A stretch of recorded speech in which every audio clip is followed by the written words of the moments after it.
Jim Carroll, Ralph Baber, psychology takeaway. You need a dose of the real, life's absurd, we know the deal.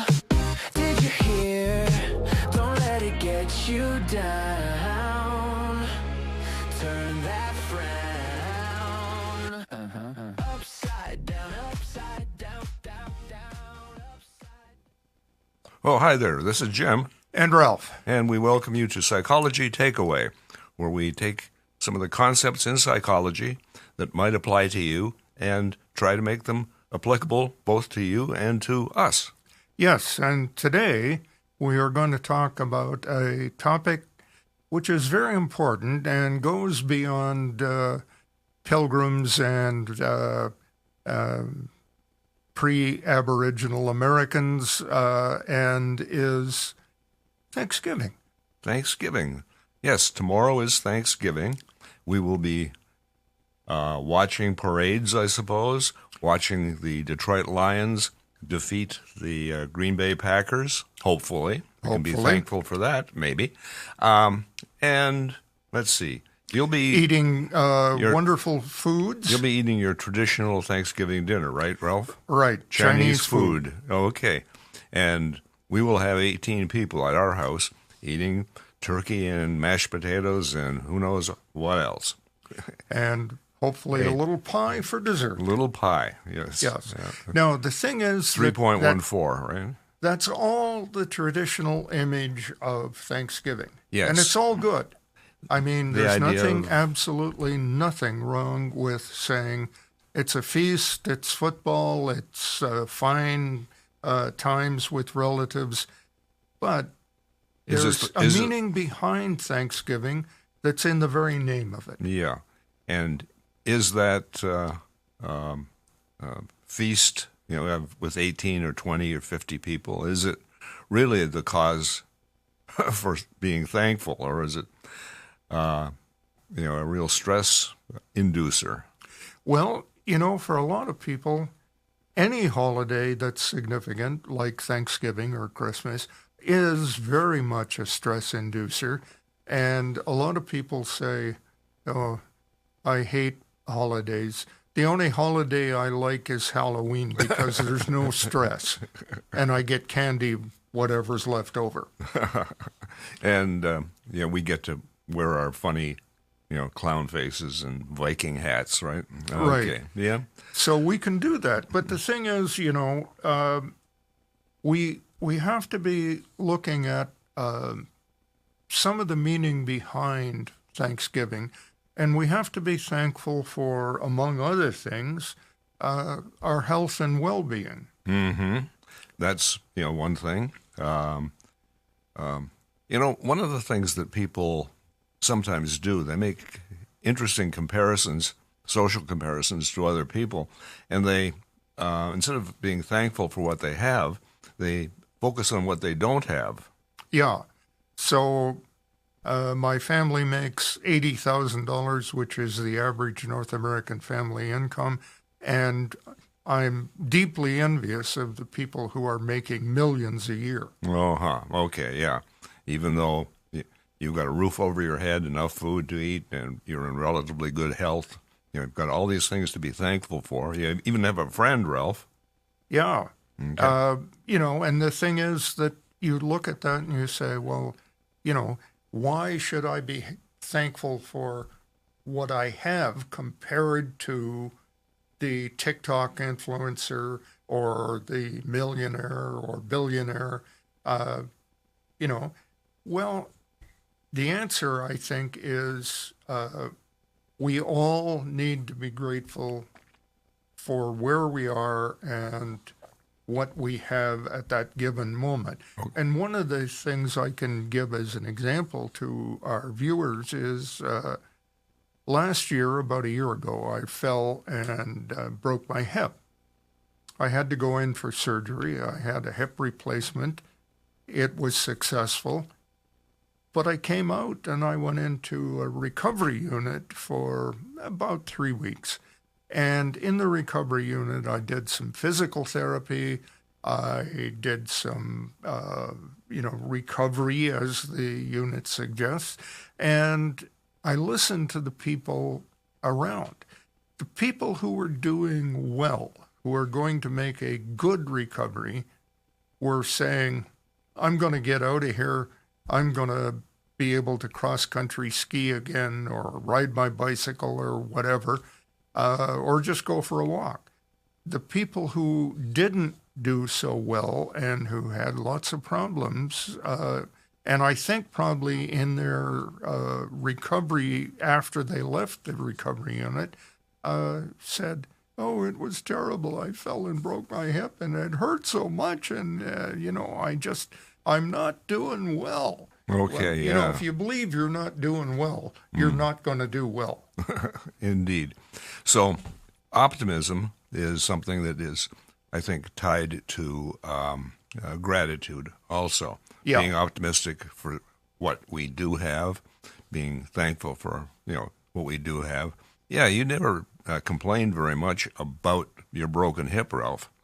And probably that's a good thing, because when a person complains, that really puts a riff in the social relationships. I mean, yeah, if you walk around complaining bitterly about X, whatever X is, people who know you and like you begin end to up not saying, like you so much. yeah, I don't like him so much because every time I see him, he whines about something. Mm-hmm.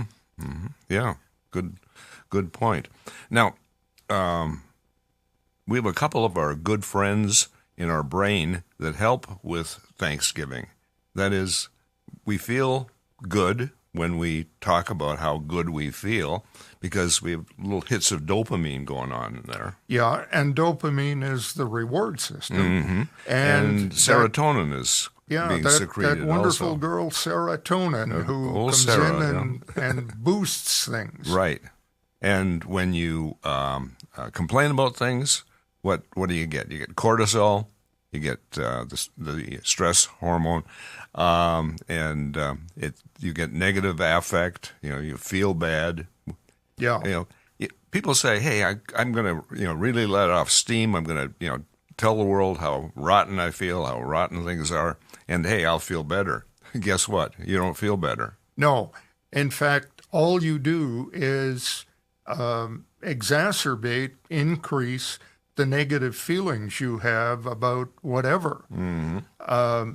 So, just to give an example right now, we have the U.S. is divided into kind of two sides. The side that is on the side of the current government and the side that is not. And as far as the side that is not is concerned, no matter what happens, income goes up, jobs are available, et cetera, it's all bad. Mm-hmm. Yeah. On the other side, all that stuff is good, but they still see problems. Okay. Yeah. So, you have to say to yourself, I think, okay, I understand that there are problems in the organization of government right now, but you know what? I can't do anything about it, as the Stoics would say. You do the things you can control, and you don't ignore, but you don't obsess over the things you can't. Mm-hmm. When I was doing some research for our topic today, I came across an interesting phrase, and maybe it's something that a lot of people know about. I don't think I've heard of it before. The phrase was toxic positivity. Okay. Have you heard that one, Ralph? I have heard that one, and... Well, it means that you can be too positive to the point of being what? Well, toxic. Pollyanna-ish, the best of all possible worlds, Mm-hmm. the best life in the best of all possible worlds. Okay. And that can do two things. If it's you saying that, it can discourage you from trying harder in life. Okay. And if it's somebody else saying, oh, Ralph, you broke your hip, that's too bad. But on the upside, you're not going to lose your leg. Yeah, it sort of negates the fact that you're kind of miserable right now, right? Yeah, And I have to recover, and maybe it's going to take me 3 months to get back to where I can walk semi-normally. I always kind of walked like John Wayne anyway. Yeah. So, the thing is, you have to say, I'm grateful, but I'm not toxically positive. Yeah. And I guess it's, pretty much when you're talking to the other person that you have this toxicity. Now, you did some research and came up with some things that we should be thankful for, right? Yeah, and I'm going to start in the reverse. The simple joys and everyday comforts. Mm-hmm. So, a good cup of coffee, a song you like that you happen to hear on the radio, the beauty of nature when you get out and take a walk, sunsets, rain, changing seasons. Even the snow that we had on the other day. Yeah. I saw it come down and thought, oh my. But hey, the next day was gone, and all is well with the world.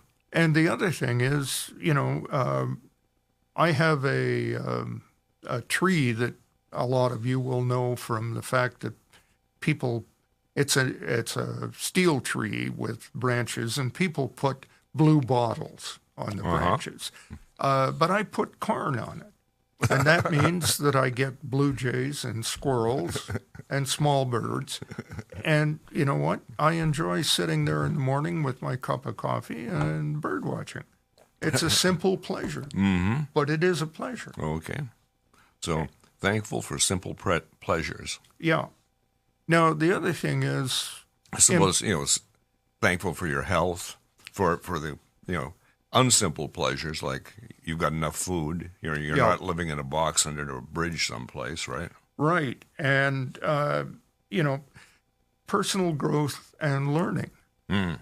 So one of the things that I enjoy is working with steel and wood and aluminum, and I've made a number of knives over the years because I enjoy doing that. And one of the things that I'm learning now is how to etch images on steel. Okay. And it's a new skill for me. Using acid? Using acid, okay. Yeah. And various kinds of acid and electrochemical etching and so on and so forth. And, I've not done anything that I would rush out and say, I'm going to put this on exhibit. But I am slowly but surely mastering the skill. So a chance to learn a new thing. Okay, opportunities. Yeah. And that's, in our country, we've got Thanksgiving as almost a unique American celebration. Last week or a couple of weeks ago, Ryan was talking about it, and he said it's just not a celebration in Australia. In Canada, we have Thanksgiving, but it happens in October. So this end of November thing is, sort of a different thing, sort of uniquely American. And something that we have that's also uniquely American is opportunity. We still are in a country that gives us, I think, the opportunity to do almost anything that we want within legal boundaries. Yeah. We can explore, and so we can be creative. For example, suppose I got real good at etching steel, putting images on steel, and I got real good at it. I could end up saying, I'm going to set up a business, and anybody can bring in their a steel or aluminum plate. They could bring in a knife. They could bring in an axe. They could bring in whatever, and I could etch whatever image they want. And I don't know if there's a market for that, but maybe I could make money doing that. Well, we've been doing the podcasts since 2019. We haven't made any money doing this, so I'm not sure etching is going to work for you, Ralph. Well, maybe it wouldn't. But, the thing is, could be. I It's have fun. the opportunity. Yeah. And that's the thing. We have the opportunity to do podcasts. We started out, as most or many of you might know, we started out with Jim's laptop. In the office over in Sloan Hall.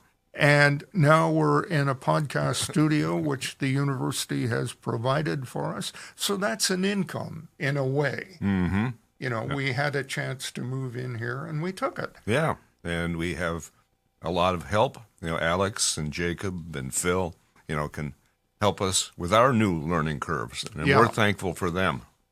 So here's the thing, I guess, whatever you have in your life, look for an opportunity to say, I should be more grateful for that than I am. I can't just pass it over and say, oh, yeah, well, everybody has that. Because not everybody has that, because some people are, in fact, living under a bridge in a box. Mm-hmm.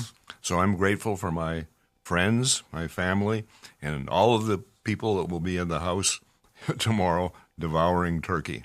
And I'm grateful for the fact that my wife and I, who are alone on Thanksgiving because my daughter and her family live in another country, I can go out and have Chinese food.